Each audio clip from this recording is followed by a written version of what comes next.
Welcome to Dubuque. Thank you. I love being in Dubuque.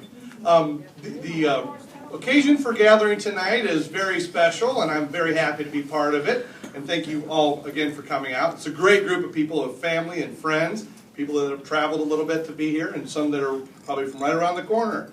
I wanted to tell you just a little bit about Abby. As a state legislator, she's my legislative clerk at the Capitol this year and last year, so she's worked for me for the last couple of years.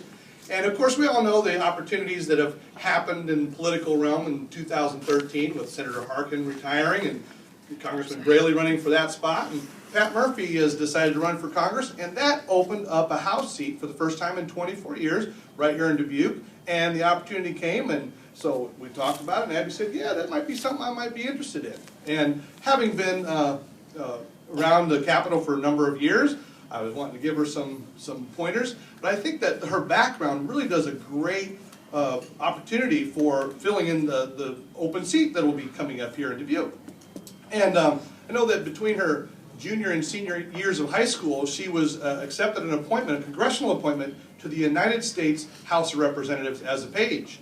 And then after she finished high school early in her senior year, she became the Speaker of the House's page up at the Capitol. Now that's an elite position because that's more than when all the other pages get to go home, she's still there working, and that's a great attribute. So she knows the Capitol, and as the Speaker's page, you know, she has to pay attention for all the debate. And you know, some legislators might be off in the corner talking in the debates over here, but she's up there. She has a front row spot for history in the legislature. And so that's a great opportunity there. And then she, after high school, she was Joe Biden's statewide volunteer coordinator for his presidential campaign. Of course, now he's our vice president. And so this background has kind of given her a framework to really say, hey, yeah, I think I want to do this job. And actually, when the position came open, when Pat decided he was going to run, she talked about it, she thought about it. She said, I want to put an exploratory committee out there. This is not something that she wants to do, you know, flippantly. She really has got put some heart and soul into it, and really get some support from the friends and the family and the neighbors to say, and this is what you need as a state representative.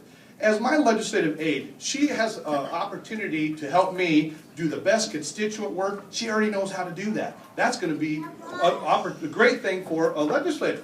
She has a front row seat as I do policy work sometimes for the prisons, and so she's been able to tour Mitchellville Prison from a policymaker's point of view.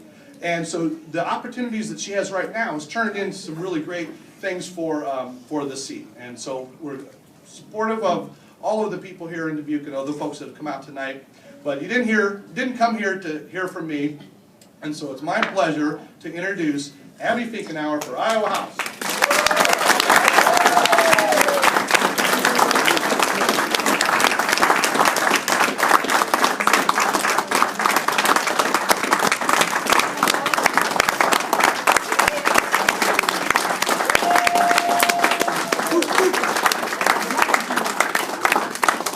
Thank you all so much for being here tonight. And Todd, obviously. And also, Senator Todd Bowman is in the back too. Thank you, thank you, thank you. And Senator Pam Yoakum was here earlier, but she had to leave, but she stopped by, so wanted to make sure I mentioned her as well. As I stand here tonight, I am a humbled but proud daughter of a hard-working union pipe fitter welder, and a woman who has taught me never ever give up and keep on going. The values and priorities of my parents, my family, friends, the amazing people I work around in the Iowa House, and the Dubuque community that raised me are the core of who I am, and I'm proud to say that today I also stand here before you officially as a candidate for State House District 99.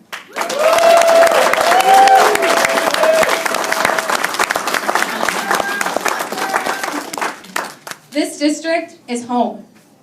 This district is where I spent my summers and afternoons after school, learning to ride a bike on Rush Street, skinning my knee, gracefully falling at Bryant School's jungle gym, where I would walk from St. Comkills after church on Saturday down to my grandparents for dinner. It's where my teachers, like Mr. Schroeder at Hempstead, spent extra time pushing me to be my best, where I trained for mock trial and Model UN competitions. And it's where I sat with my grandfather, Ron Can, a lieutenant firefighter whose 80th birthday would have been today. Happy birthday, Pop! And had political debates while learning about working hard, the importance of public service, and giving back. It's where I held his hand while he was dying of cancer, the day his absentee ballot came in the mail, and helped him fill in every oval on that ballot, which ended up straight Democratic anyway. But it was important to him to give respect and thought to every decision he was given. When I think about why I want to be a state representative, I think of him. I think of Dubuque. When I think of Dubuque, I think of how proud I am to call it home, and how eager I am to work hard to continue the legacy set forth by hard-working Democrats like Representative Pat Murphy and President of the Senate Pam Yocum. I will work to keep the achievements made before me, but I am aware of the hard work that still lays ahead. I'm aware of the progress we still need to make, like the progress we need to make in the area of education. Our teachers, our parents, and our children, all right there, deserve better. We don't need to choose between paying our teachers what they deserve and providing great school buildings and programs for our kids. We don't have to make that choice, and indeed, we need both. Iowa prides itself on its education, but in the last few decades, we have slipped compared to other states and other countries. My goal will be to put Iowa back on top. And if you want world-class schools and world-class students, you gotta pay for it. We need to pay our teachers what they're worth, and we need to fund schools as if they're vital to our economy and our democracy, because they are.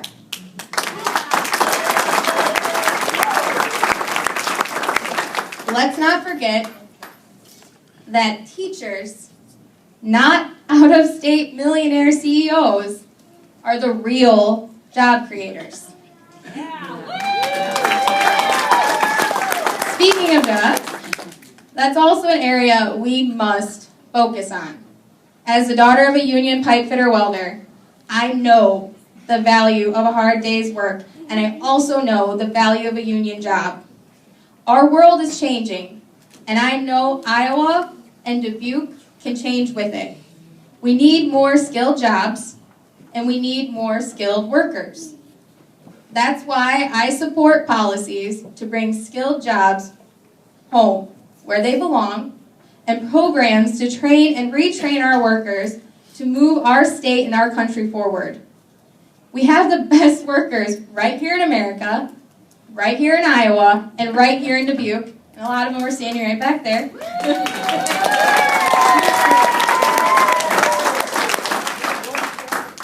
And now they just need our support.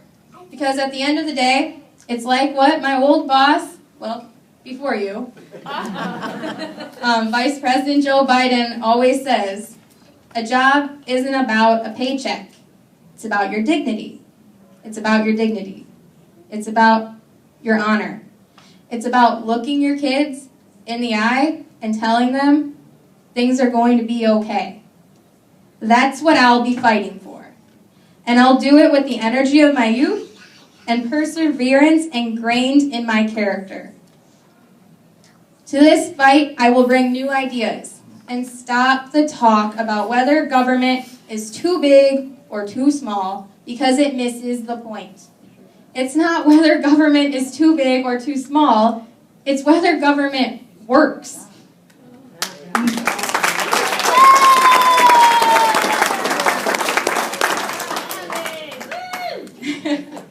Most public spending works. Paying our teachers, helping kids go to college, plowing our roads, caring for our poor, our elderly, and our disabled. These are good things, and we need to keep and build on. Some spending, though, doesn't work because it benefits the few instead of the many.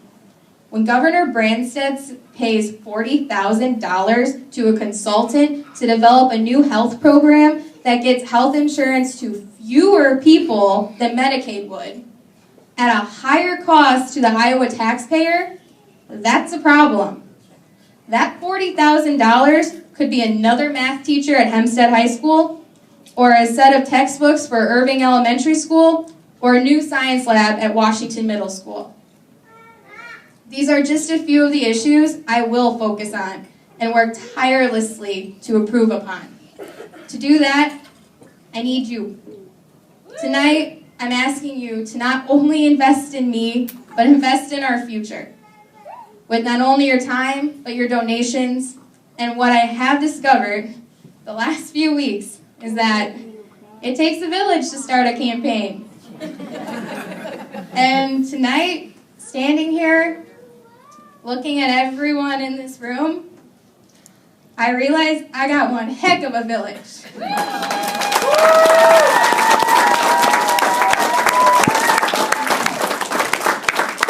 So thank you all so much from the bottom of my heart. It means the world to me that you're here.